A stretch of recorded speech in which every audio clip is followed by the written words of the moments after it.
میرا انٹرویو تھا نا نادر علی کے پاس کچھ دنوں پہلے, تو اس نے مجھ سے پوچھا کہ انڈیا پاکستان کا میچ ہونے والا ہے, آپ کا کیا خیال ہے کون جیتے گا؟ میں نے کہا کہاں میچ ہونے والا ہے, کون سا میچ ہونے والا ہے؟ اس نے کہا آپ کو پتہ ہی نہیں کہ انڈیا پاکستان کا میچ ہونے والا ہے. میں نے کہا کدھر ہونے والا ہے بھائی, واقعی مجھے بالکل بھی نہیں پتا تھا. تو میں نے کہا مجھے تو یہی نہیں پتا کہ میچ ہونے والا ہے, تو پیش گوئی تو وہ کرتا ہے جس کو کچھ شدھ بت ہو, پچھلے میچز دیکھے ہوں, انہیں دیکھ کے اندازہ لائے گا کہ اگلے میں کیا ہونے والا ہے. میں نے کہا نہ ہمیں پچھلے کا پتہ نہ ہمیں اگلے کا پتہ. اب ہو سکتا ہے فوراً اس کے ذہن میں یا کسی کے ذہن میں بات آئے, اس کا مطلب آپ کو ملک سے محبت ہی نہیں ہے, آپ کو تو میچ کا ہی نہیں پتہ کہ کون جیتے گا کون ہارے گا. بھائی ہمیں ملک سے محبت ہے لیکن ہمیں میچز سے محبت نہیں ہے. ملک سے محبت ہونے کے لیے کرکٹ سے محبت ہونا کوئی ضروری تھوڑی ہے. کیا خیال ہے؟ کسی کو ہے محبت تو وہ جانے, لیکن میں کسی پہ طنز نہیں کر رہا. وجہ کیا ہے کہ میں جن چیزوں میں صبح و شام اٹھ بیٹھ رہا ہوں, یہ زکام کی وجہ سے آ رہا ہے, یہ جو زکام ہو رہا ہے نا, تو تھوڑا سا آنکھوں سے پانی نکل رہا ہے. آپ یہ نہ سمجھیں کہ 4 شادیوں کے غم میں رو رہا ہوں, یا یہ کہ کوئی میچ کے غم میں رو رہا ہوں, ایسا کچھ نہیں ہے. غم میں یا خوشی میں جو بھی ہے, چھینکیں آ رہی ہیں. ابھی تو اینٹی الرجی مغرب میں کھائی ہے تو تھوڑا سکون ملا ہے. تو کیونکہ مجھے پتہ ہی نہیں وجہ کیا ہے کہ بھائی میں جس ماحول میں صبح و شام اٹھ بیٹھ رہا ہوں اس میں یہ ٹاپک چھڑتا بولو ہے ہی نہیں. یہ ٹاپک کا کوئی تذکرہ ہی نہیں ہوتا. وجہ کیا ہے؟ ہم یا تو مدرسے میں ہوں گے یا مسجد میں ہوں گے یا کتاب پڑھا رہے ہوں گے یا کوئی فتویٰ حل کر رہے ہوں گے. فتوے میں کہیں آتا ہی نہیں ہے کہ جی اس نے آخری بال پہ چھکا مارا تھا, شرعاً یہ جائز تھا یا نہیں تھا, آفریدی نے بیمانٹی کی تھی یا نہیں کی تھی. یا تو ایسے فتوے آ رہے ہوں نا, 3 بالوں پہ 3 چھکے کسی نے لگا دیے تو 1 چھکا شمار ہوگا یا 3 چھکے. یہ تو پوچھتے 3 طلاقیں اکٹھی نکال دیں تو 3 ہوں گی یا 1, یہ تو پوچھ رہے ہوتے ہیں. چھکوں کے بارے میں کوئی پوچھتا ہی نہیں ہے. جب پوچھتا ہی نہیں ہے تو ہمیں ان چیزوں سے کچھ پتہ ہی نہیں ہوتا کہ مارکیٹ میں کرکٹ کے متعلق کیا ہو رہا ہے.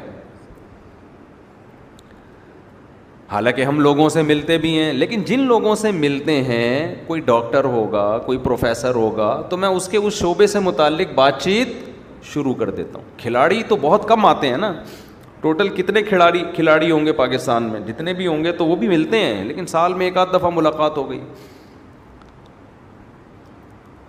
تو بات یہ ہے کہ انسان جو چیز صبح و شام دیکھتا ہے سنتا ہے وہی اس کے دماغ میں بیٹھتی ہے. تو ہم اور آپ جس قسم کے لوگوں سے ملتے ہیں, جس قسم کی باتیں سنتے ہیں, اس میں آخرت, مرنے کے بعد دوبارہ زندگی, اس کا کوئی ٹاپک, کوئی تبصرہ بول لو نا یار. تو نہیں ہے بولنے میں کیا جا رہا ہے؟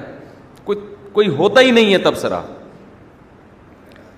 جب ہوتا ہی نہیں ہے تو ظاہر ہے جو باتیں ہوتی ہیں متاثر انہی باتوں سے ہوگا نا.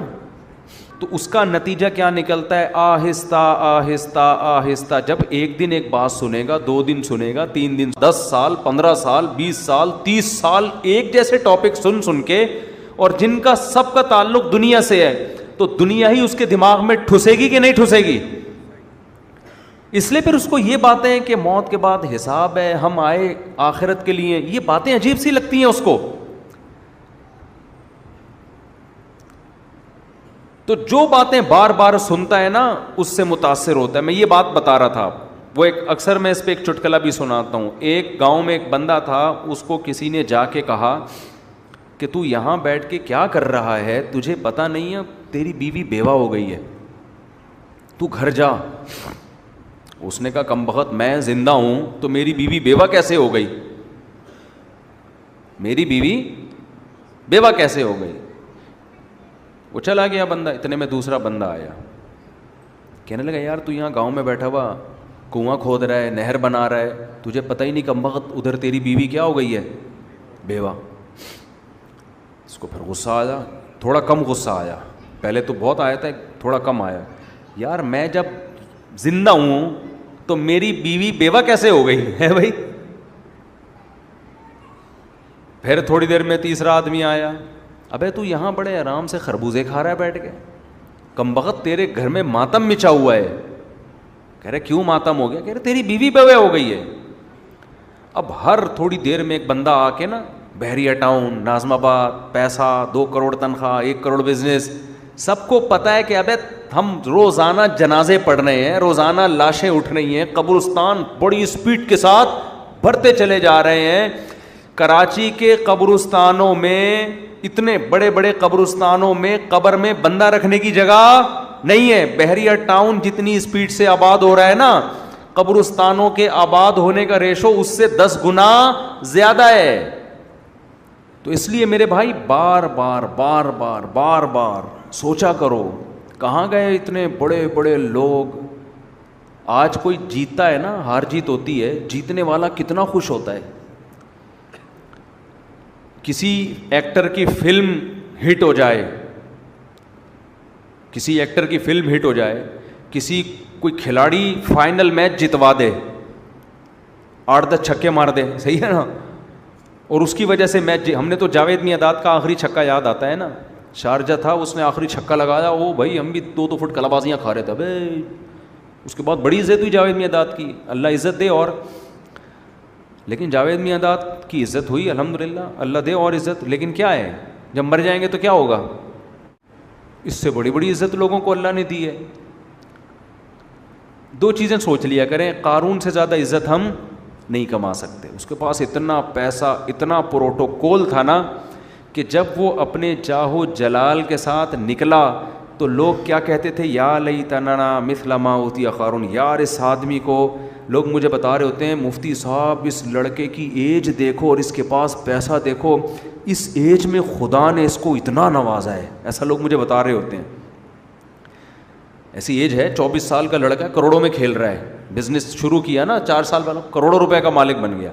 تو میں ان سے کہتا ہوں بھائی اگر دین ہے سبحان اللہ، نہیں ہے تو 2 ٹکے کی کوئی ویلیو نہیں ہے، اس کی کوئی ویلیو، کوئی ہے ویلیو؟ کچھ بھی نہیں ہے۔ میں نے کہا وہ اتنے بڑے بڑے قارون سے زیادہ تھوڑی، قارون کا تو قرآن کہہ رہا ہے کہ اس کے خزانوں کی چابیاں جانور لاد کے چلا کرتے تھے، اس سے زیادہ تھوڑی ہے، کیا ہے، کوئی رال ٹپکانے کی ضرورت نہیں ہے۔ تو قارون کے ساتھ یہی تھا، لوگ کہتے تھے یار اس ایج میں اس کی عزت دیکھو۔ تو جو عقل مند لوگ تھے نا، اہل علم، انہوں نے کیا کہا؟ قرآن کہتا ہے انہوں نے کہا وَيْلَكُمْ، تم تباہ ہو جاؤ، تم اس قارون کی اس دنیا کے چند ٹکوں پہ رالیں ٹپکا رہے ہو۔ ثواب اللہ خیر لمن آمن وعمل صالحا، جو ایمان لائے اور نیک عمل کرے، اللہ جو بدلہ دے گا نا اس سے کئی گنا زیادہ ہوگا وہ۔